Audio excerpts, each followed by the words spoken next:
Exercice 7. Quelle est la forme factorisée de l'expression 100 moins x carré?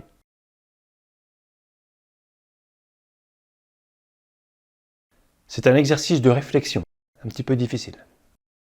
Donc prends le temps de bien réfléchir avec les formules qu'on a vues.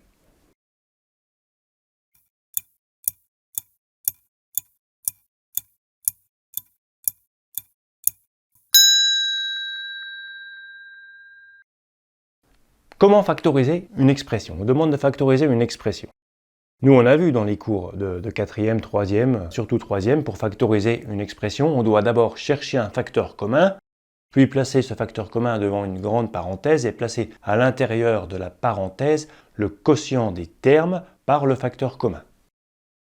Oui, mais alors là, un facteur commun, on n'en voit pas.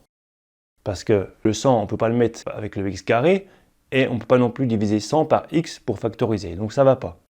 Alors il y a une technique, quand on n'arrive pas à trouver de facteur commun, mais qu'on veut quand même factoriser, dans certains cas, et c'est le cas ici, on peut quand même factoriser, en utilisant la troisième identité remarquable. Mais pas dans le sens du développement, dans le sens de la factorisation. C'est-à-dire qu'on va partir du résultat a carré moins b carré pour revenir à a plus b fois a moins b. A plus b fois a moins b, c'est une forme factorisée parce qu'il y a un produit. C'est un produit. La formule que tu connais, que normalement tu connais maintenant, c'est a plus b fois a moins b égale a carré moins b carré.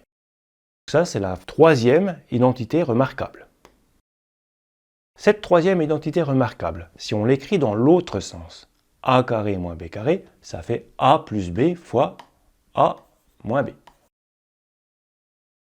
Et alors, maintenant, qu'est-ce que ça nous apporte tout ça?